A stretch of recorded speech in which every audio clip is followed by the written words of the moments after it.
하나님께서 기쁘게 받으신 줄로 믿습니다. 우리 시간 두리두리 한번 짝을 지어볼까요? 한번 따라합시다. 신앙생활은 함께 달리기니까 두리두리 짝을 지어보고 우리 늘 오후 예배 때 하는 거 있지요? 한번 해보도록 하겠습니다. 옆 사람 보고 좋게 생각하고 좋게 보고 좋게 듣고 좋게 말하고 좋게 행하자. 한 번 더 합시다. 이번에는 아까 했던 사람 말고 다른 분 앞뒤로 한번 해도 좋고 다른 분이랑 한번 해봅시다. 두리두리 짝을 짓고. 우리 청년들은 이럴 때 찬스인데, 마음에 있는 사람이랑 한번 해보는 것도 찬스인데 못 이기는 척하고. 한번 따라합시다. 좋게 생각하고 좋게 보고 좋게 듣고 좋게 말하고 좋게 행하자. 저희 집 문 앞에 체중계가 있습니다. 그래서 매일매일 몸무게를 재면서 내 몸이 어떻는가 살피는데 어느 날 집사람이 여보 1kg가 빠졌어요 그러는 거예요. 표정이 되게 좋아 보이더라고요. 얼마나 빠졌는지 제가 한번 들어봤거든요. 더 무거워요. 아니 옛날에 신혼 들었을 때 그 몸무게랑 좀 비슷하다고 하는데 본인은 제가 느끼기에는 훨씬 무거운 걸 못 들겠어요. 왜 그럴까 생각했는데 결론이 났습니다. 제 팔에 근육이 빠졌어요. 본인 몸무게는 아마 빠지고 비슷할는지는 몰라도 집사람이 제 들고 난 다음에 저 여기를 만져보고 애게게 하는 거예요. 저도 만져보니까 없어요. 없어요. 젊은 날에 우리 남자분들 다 식스팩이 있더라도 제 나이쯤 되면 다 원팩 안 됩니까? 그죠? 다 볼록한 원팩 안 됩니까? 근데 여기는 안 볼록하고 살이 이렇게 근육이 없더라고요. 자, 그 순간 번쩍 정신이 하나 들기를 내가 영적인 근육은 얼마나 단단할까 그런 생각을 잠시 했습니다. 이런 우리가 영적으로 건강하고 영적 근육이 잘 발달되어 있으면 내 앞에 있는 문제, 어려움, 역경 주 예수 그리스도 안에서 넉넉하게 이겨나가게 될 줄 믿으시기를 바랍니다. 그래서 육체의 훈련은 조금 유익하지만 경건의 훈련은 범사에 유익하다는 말씀 꼭 기억하면서 오늘 이 말씀을 통해서 우리의 영적인 근력이 또 영적인 힘이 영적인 운동력이 더 상승할 수 있기를 주님의 이름으로 축복합니다. 오늘 이 시간 하나님을 기뻐하는 삶을 살라라는 제목으로 말씀을 전하도록 하겠습니다. 2014년도에 인천에서 아시안 게임이 있었습니다. 이때 황당한 에피소드가 하나 있는데 일본의 수영 선수 토미타 나오야가 한국 기자의 카메라를 훔치는 사건이 발생했습니다. 멀쩡하게 생긴 선수가, 그것도 일본 국가대표 수영 선수가 대한민국 기자의 카메라를 훔치다니 있을 수도 없고 있어서도 안 되는 일이 일어나고 말았습니다. 그래서일까요? 일본 수영연맹에서는 이 선수를 즉각 선수단에서 본국으로 돌아가도록 추방을 했고 한 걸음 더 나아가 일본 선수단장은 기자회견을 열어서 공식적으로 사과를 했습니다. 도대체 이 선수가 왜 훔쳤을까 싶어서 경찰에서 신문을 해보았더니 이 친구가 대답하기를 카메라를 본 순간 너무너무 갖고 싶어서 훔쳤습니다 그랬습니다. 아니 초등학생도 아니고 유치원생은 더더욱 아닌 그 나이 든 청년이 어떻게 그럴 수가 있는지 도무지 믿어지진 않았지만 그런 사건이 발생하고 말았습니다. 아마 그가 일반인이거나 상습 절도범이라면 신문에 크게 나지 않았을 것입니다. 근데 그가 일본 국가대표의 수영 선수고 그것도 경기장에서 가장 법을 잘 지키고 엄정해야 될 그 자리에서 훔치게 되었으니, 국가를 대표하는 선수가 그렇게 훔치게 되었으니 그 사건이 크게 소개되고 또 그 사건으로 말미암아 일본 수영연맹은 큰 망신살이 뻗쳤습니다. 아마도 평소에 잘 훔치는 사람이 훔쳤다면 그건 뉴스에도 안 나옵니다. 선수니까, 그것도 국가를 대표하는 선수니까 똑같은 사건이라도 그 일에서 대하는 잣대가 더 엄중하지요. 여러분, 이런 일은 우리의 신앙생활에도 똑같이 드러납니다. 예수 믿는 사람이나 안 믿는 사람을 향하는 어떤 기준이 세상이 다릅니다. 불신자들이, 그것도 좀 악한 사람, 못된 사람들이 일을 못되게 꾸미면 뉴스에 안 납니다. 관심조차도 일어나지 않습니다. 그러나 믿는 사람이 조금이라도 실수해 보면 세상의 잣대는 얼마나 엄중한지 모릅니다. 자, 이거 보노라면 긍정적으로 생각해 볼 때 세상은 믿는 우리들에 대한 기대치가 훨씬 높다는 거죠. 높지 않으면 기사 쓸 일도 없고 비방하지도 않을 건데, 믿는 사람을 향한 기대치가 높으니까, 그리고 그 기대치에 미치지 못하니까 실망하고 그 일에 대해서, 어떤 사건에 대해서 대서특별하는 경우들이 있습니다. 오늘 읽은 말씀이 바로 그런 내용입니다. 하나님께서 우리들에게 기대하는 삶이 있다는 것이고, 바꾸어 얘기하자면 우리는 하나님 앞에서 어떻게 하면 하나님을 기쁘시게 할까? 그것이 바로 본문의 내용입니다. 자, 우리는 그동안 히브리서 말씀을 쭉 살펴왔는데 거의 막바지에 이르렀습니다. 히브리서가 기록될 이 당시에 이 히브리서를 받는 첫 소신자들은 로마에 살고 있는 유대인 신자들이었습니다. 그들은 그 상황이 굉장히 힘들고 어려웠는데, 그도 그럴 것이 로마 당국이 로마 황제를 섬기지 않고 절하지 않는 기독교인들을 향해서 온갖 박해와 온갖 어려움들을 퍼부었을 뿐만 아니라 경우에 따라서 순교하는 경우들도 있었습니다. 거기에 더해서 같은 동족 유대인들이, 신자들이 유대교에서 기독교로 바뀌었다는 그 이유로 말미암아 유대교 공동체에서 쫓아내어 버립니다. 그러니까 유대인들과 교류할 수도 없고 상업적인 활동도 할 수 없고, 또 그런 일련의 상황 속에서 혹시 저 사람이 예수 믿는 사람이요 고발하면 극심한 어려움이 예상되기 때문에 그 누구도 쉽게 믿을 수 없는 형편이었습니다. 심지어 가족 가운데도 아직 예수 믿지 않는 사람이 나를 향해서 예수 믿는다고 고발을 하면 꼼짝없는 어려움들 내가 겪을 수 있기에, 당시 로마에 살고 있는 기독교 신자, 유대교 출신의 기독교 신자는 굉장한 어려움과 공포 가운데 있었습니다. 그러니까 히브리서 저자가 히브리서를 기록할 때 로마에 살고 있는 유대교 기독교 신자에게 어떤 말씀을 기록하게 될까요? 격려의 말씀을 전했을 뿐만 아니라 우리가 믿고 있는 이 믿음의 도리는 분명하고 틀림없으니까 그 주님을 계속해서 바라보라는 것이 히브리서의 주요 내용입니다. 특별히 예수님은 어떤 분이냐면 천사보다 위대한 분이고 모세보다 탁월한 분일 뿐만 아니라 그는 제사장으로서 우리에게 구원의 길을 활짝 열어놓았으니 그 주님을 바라보고 믿음의 주여 온전케 하신 주님을 붙들고 살라. 이것이 바로 히브리서의 가장 중요한 핵심 내용입니다. 그리고 12장, 13장에서 이르러 히브리서 막바지 이르러서 다시 한번 강조하기를, 우리 가운데는 믿음의 선진들, 믿음의 선배들이 있었다. 그들이 정말로 어려운 역경들을 맞이하고 경험했지만 그럼에도 그들은 믿음을 지켰고 그들이 신앙의 믿음의 증인이다. 그들이 우리를 향해서 구름 같은 관중으로 우리를 격려하고 있으니까 우리 믿음의 선진들 믿음의 길 잘 걸어갔던 것처럼 우리 역시 그렇게 걸어가자. 뿐만 아니라 우리 믿음의 꼬린 맨 마지막에는 주님 우리를 맞아주시니까 그거 기억하면서 믿음의 경주를 더 잘 감당하자. 그것이 바로 히브리서의 주요 내용이요, 오늘 본문에서 가장 핵심적인 말씀입니다. 그리고 드디어 히브리서 13장 맨 마지막에 이르러서 이 히브리서 저자가 강조하고 또 강조하는 것은, 한번 따라합시다. 흔들리지 말자.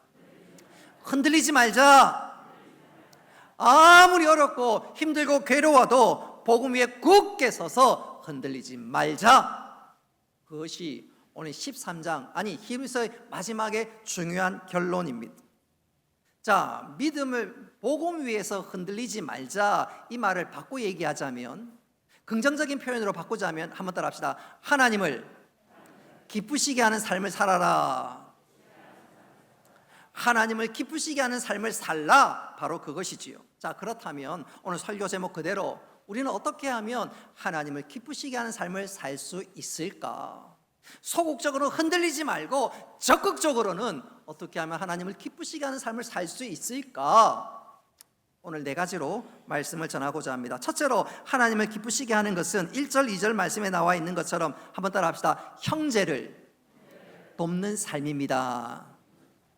형제를 돕는 삶입니다. 1절에 보시면 형제라는 말이 나오지요. 1절에 이 형제는 성도를 의미합니다. 그러니까 어렵지 않지요. 자, 2절에 손님 하는데 이 손님은 순회 전도자를 말하는 거예요. 다시 한번 강조합니다. 2절에 나오는 손님은 그 당시는 오늘날처럼 숙박업이 발달되어 있지 않았고 뿐만 아니라 믿는 사람들을 위해서 뭐 좋은 것 제공하는 것은 거의 없습니다. 그러니까 여기서 손님은 순회 전도자를 의미하고 그 순회 전도자들을 잘 대접해 주라, 그 말입니다. 다시 말하면 형제를 돕는 삶인데, 가깝게는 내 이웃을 돕고 조금 더 멀리는 이곳저곳 돌아다니면서 순회 전도자들을 돕고 그들을 격려하라는 것이 오늘 1, 2절의 말씀이고, 그것이 하나님을 기쁘시게 하는 삶이라는 것입니다. 그런데 생각해 보면 당시 히브리서를 받았던 첫 수신자들의 삶이 너무너무 힘듭니다. 나도 힘든데 다른 사람을 돌아보라? 도무지 그럴 여력이 없습니다. 그럼에도 불구하고 오늘 히브리서 저자는 그럼에도 불구하고 순회 전도자들을, 복음을 위해서 수고하고 애쓰는 자들을 돌아보며 복음의 나그네들 잘 대접하라고 말씀합니다. 그게 바로 신자의 삶이고, 그렇게 살 때 한번 따라합시다. 하나님이 복을 베푸십니다. 그 복을 베푸신 내용이 2절에 나오는데, 우리 스크린에 나와 있는 2절 말씀 같이 한번 읽어보도록 하겠습니다. 시작. 이거 아니고, 자, 2절 말씀. 이로써, 그럼 여러분 성경을 보십시오. 지금 스크린 보십시오. 시작. 아멘.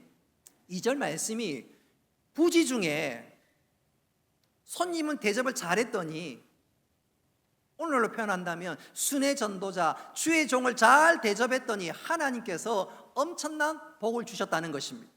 2절에 보니까 부지 중에 천사를 대접한 대표적인 사람을 꼽으라면 여러분 누굴까요?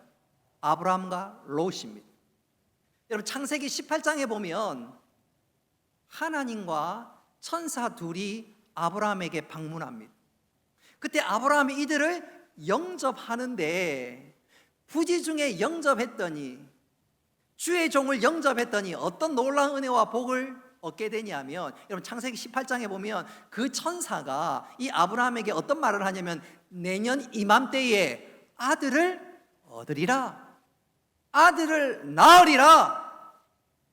부지 중에 대답했는데 아브라함이 가장 받고 싶었던, 가장 누리고 싶었던 소원 중에 소원이었던 은혜를 경험하게 되었습니다. 할렐루야.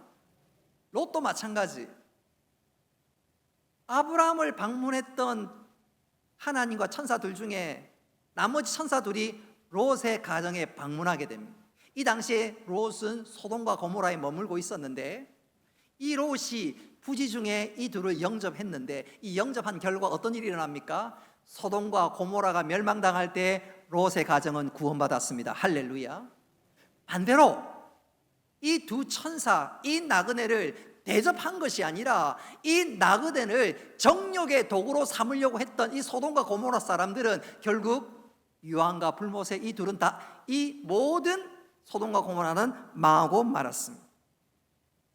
자, 오늘 1절과 2절 말씀이 중요한 내용이 뭐냐면, 성도를 돌아보고 손님 대접을 잘할 때, 주의 종을 잘 대접하니까 하나님께서 어떤 복을 주십니까?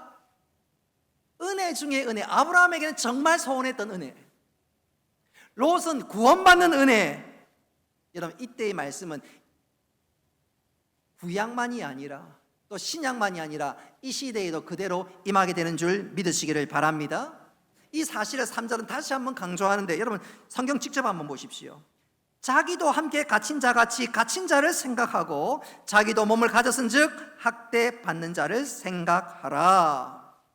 형제를 돕는 삶, 돌아보며 돕는 삶을 살라. 실상은 그게 하나님을 기쁘시게 할 뿐만 아니라 나에게 한량없는 은혜가 임하는 하나님의 복의 통로인 줄 믿으시기를 바랍니다. 저는 이것을 이렇게 한번 강조해 보고 싶어요. 언젠가 여러분들에게 한번 소개한 적이 있는데 한번 기억을 더듬어 보십시오. 이제 저도 좀 오래돼서 기억이 오락가락한데, 제 기억이 아마 정확하다면 2002년도에 있었던 일입니다. 그 당시에 제가 김해에 있었는데, 태풍이 왔는지 비가 많이 왔는지 홍수가 많이 왔는데 약간 오락가락하지만 어쨌든 김해 일대에 그 농장들이 거의 파괴되다시피 해서 거의 다 망해버렸어요. 그 중에 장로님 한 분이 돼지를 크게 기르고 있었는데 그 농장이 거의 막 박살이 나가지고 거의 폐허가 되다시피 했습니다. 다시는 일어서지 못할 그런 형편에 있었습니다. 근데 이 장로님이 자기가 개인적으로 선교사님을 5명을 후원합니다. 지금 당장 선교 후원하는 것을 끊어야 겨우 이 위기를 넘어갈 듯 말 듯 그런 상황입니다. 근데 이 장로님은 믿음이 너무 좋았습니다. 하나님을 사랑했습니다. 어떻게 될지는 모르겠지만 내가 선교를 끊으면 선교사님들 생계가 당장 어떻게 되겠는가 계산해 보니까 그 당시가 여름이었던 것 같은데, 어쨌든 지금 가진 돈을 다 선교사님에게 드리면 선교사님이 연말까지는 어쩌면 겨울은 버틸 수 있겠다, 그런 계산이 되더랍니다. 그래서 눈 딱 감고 먼저 그 나라와 그 의를 구한다. 그리고 그 모든 것들을, 형제를 돕는 삶, 주의 종을 섬기는 것에 그냥 바쳐버렸습니다. 아마 주위에서 장모님 뭐합니까? 그럴 수도 있겠지요. 근데 하나님 그것을 귀하게 보셨습니다. 할렐루야. 여러분, 하나님께서 역사하시는데 진짜 생각지도 못할 방법이 일어났습니다. 여러분, 그해 2002년도에 대통령 선거가 일어났고 그 당시에 노무현 후보가 대통령 후보였습니다. 김해는 자기 본거지 아닙니까? 김해에 지금 난리가 났다니까 그 누구보다 먼저 김해를 살피게 되는데, 모든 내용 각설하고요. 어쨌든 그 장로님이 있는 그 폐허 같은 농장에 시돼지라 그럴까요? 아무튼 전 잘 모르겠어요. 하여튼 종자돼지, 종돈이라 그러죠. 그것이 막 수백 마리가 와가지고 하여튼 아무런 없이 공짜로 오고, 그리고 그 돼지가 낳는 모든 새끼나 그런 것들은 다 그 전라도 쪽에 크게 무슨 이렇게 햄 만드는 데가 있나 봐요. 거기다 100%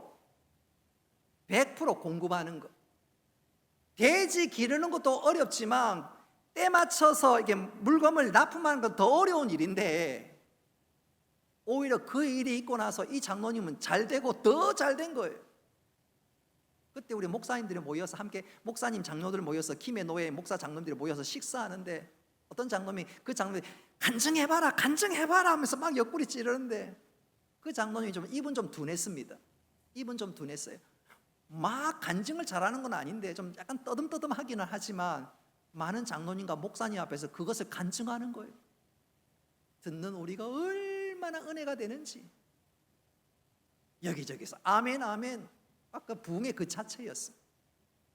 여러분, 먼저 그 나라와 그 의를 구하니까, 손님 대접을 잘하니까, 하나님 나라를 위해서 손님, 주의 종을 대접하니까 하나님께서 그런 은혜 주신 줄 믿으시기를 바랍니다. 여러분, 하나님을 기쁘시게 하는 것은 형제를 돌아보는 것이고 먼저 그 나라와 그 의를 구하는 것인데, 우리 모두 그런 삶들을 살아갈 수 있기를 주님의 이름으로 축복합니다. 두 번째로 하나님을 기쁘게 하는 삶은 4절과 5절에 나와 있는 것처럼 개인의 경건과 가정의 순결함과 거룩을 지키는 삶입니다. 우리 4절과 5절 말씀 같이 한번 읽어보도록 하겠습니다. 시작.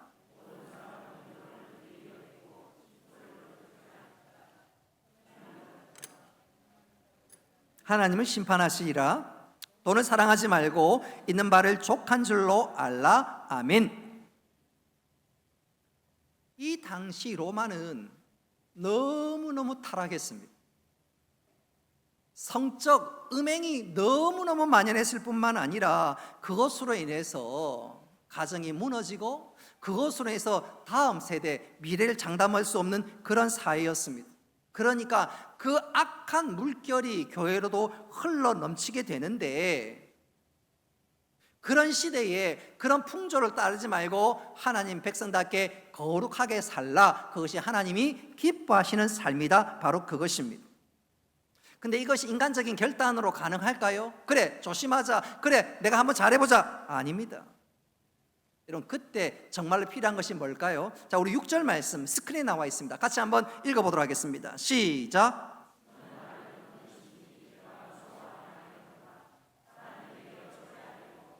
아멘. 6절에 보니까 주는 나를 돕는 이시요 그랬습니다.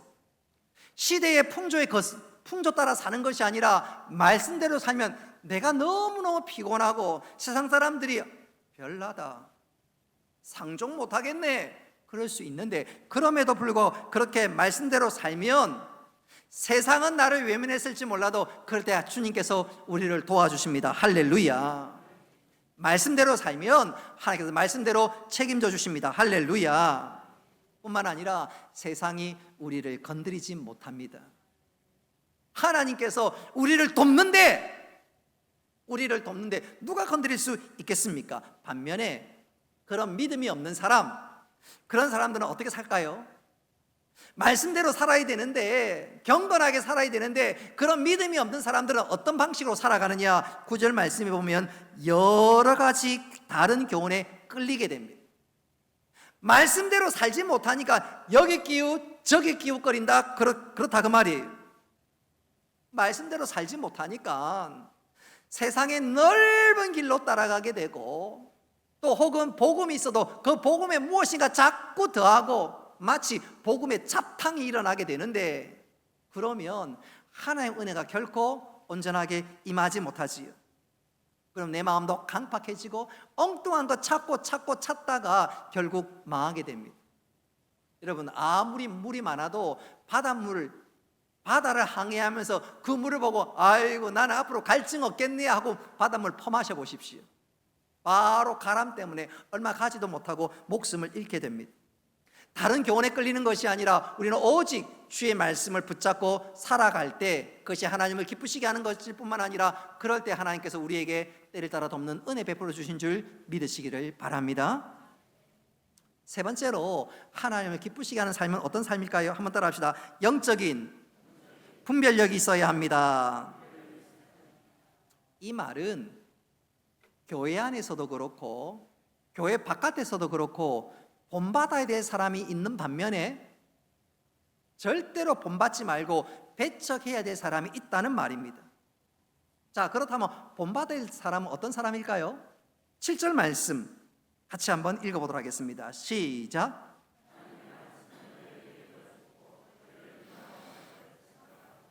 그들의 행실의 결말을 주의하여 보고 그들의 믿음을 본받으라. 아멘. 교회 안에 신실한 사람, 교회 신앙의 선배들, 믿음의 사람, 주의 종들을 본받으라 그렇게 얘기하고 있습니다. 심지어 17절에서는 그렇게 본받아야 될 그런 사람들, 인도하는 그 사람들을 어떻게 하라고요? 순종하고 복종하라. 신앙의 선배들이 가르쳐주는 신앙의 유익한 교훈들을 복종하라. 왜요? 그것이 나에게 유익하기 때문에 그렇습니다. 사실 우리는 엄마가 자식들에게 어떤 교훈을 줄 때가 있지요. 맞는 말인데 문제는 기분 나쁘게 합니다. 엄마가 아이들에게 공부해라, 맞는 말인데 기분이 나빠요. 실컷 텔레비 같이 보다가 갑자기 엄마가 얼굴을 보면서 공부해라, 맞는 말인데 기분이 나빠요. 그럼 아이는, 엄마는, 심한 경우에 어떤 아이는 엄마가 공부하라면 엄마 학교 다닐 때 성적표 한번 봐요. 그럼 엄마가 입을 딱 닫습니다. 여러분, 우리가 신앙에 유익한 말을 할 때 기분 나쁘지 않고 정말로 적절한 때에 감동 줄 수 있는 말을 해야 되고, 또 반대로 그런 말을 듣는다면 저 말은 나에게 정말로 유익한 말이고 생명 같은 말인데 내가 순종해야지 하면서 순종할 수 있어야 되겠습니다. 반대로 경계하고 배척해야 될 사람은 누굴까요? 순종해야 될 사람도 있지만 반대로 배척해야 될 사람은 누굴까요? 9절 말씀에 본다면 복음에다가 다른 교훈을 집어넣어서 가르치는 사람입니다. 이런 사람은 정말 조심해야 합니다. 조금 쉽게 저는 이렇게 한번 표현해 보고 싶습니다. 여러분, 개인적으로 스마트폰 다 가지고 있지요? 있지요?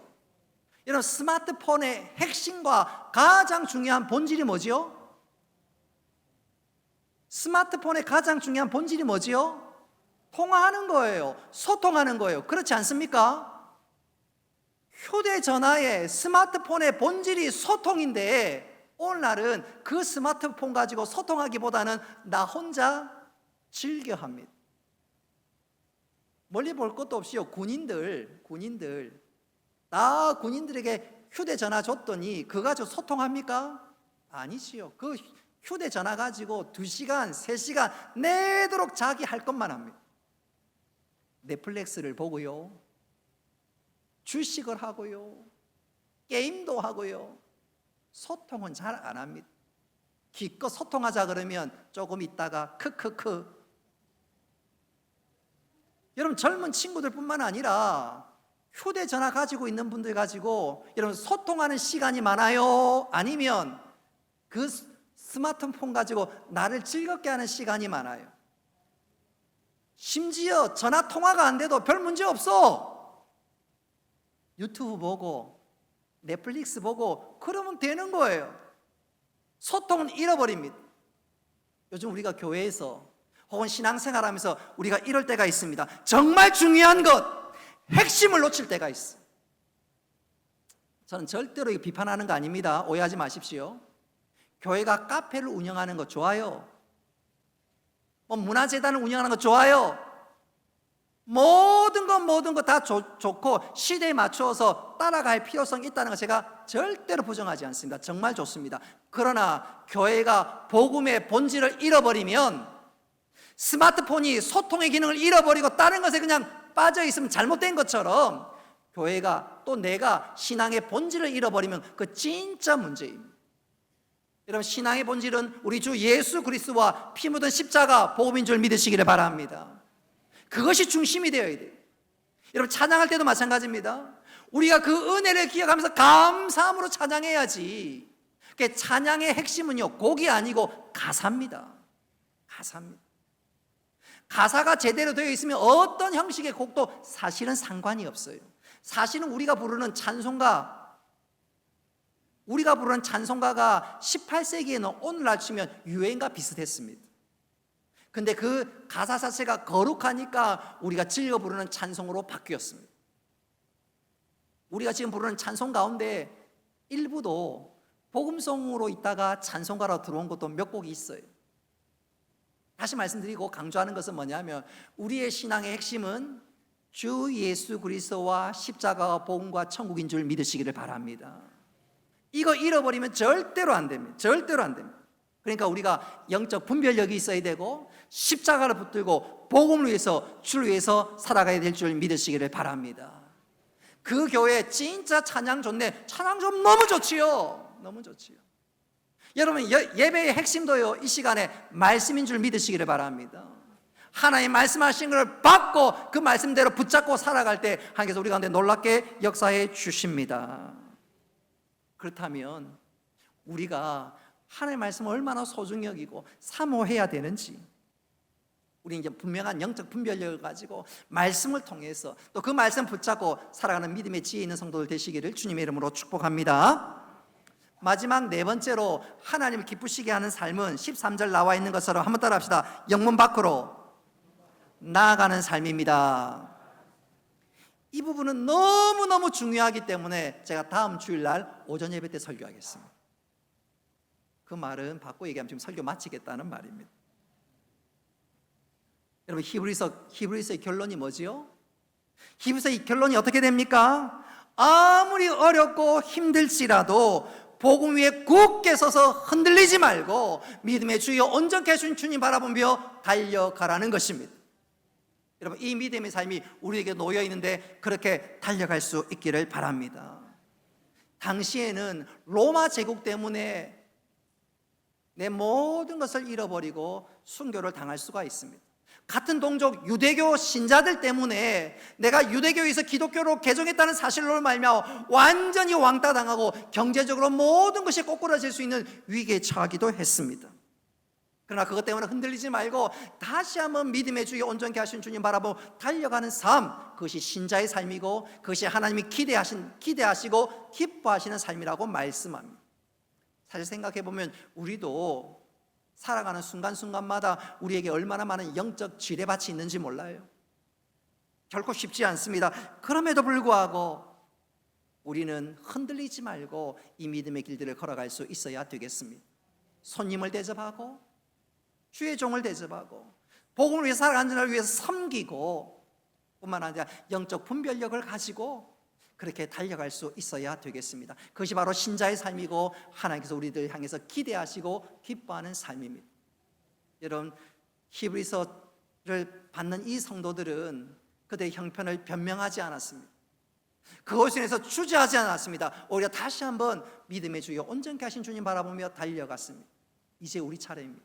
우리 어떤 상황 가운데서도 변명하지 말고 그것과 타협하지 말고 다시 한번 우리의 마음을 새롭게 하여서 이 믿음의 길을 잘 감당해 나가는 우리 모두가 되시기를 주님의 이름으로 축복합니다.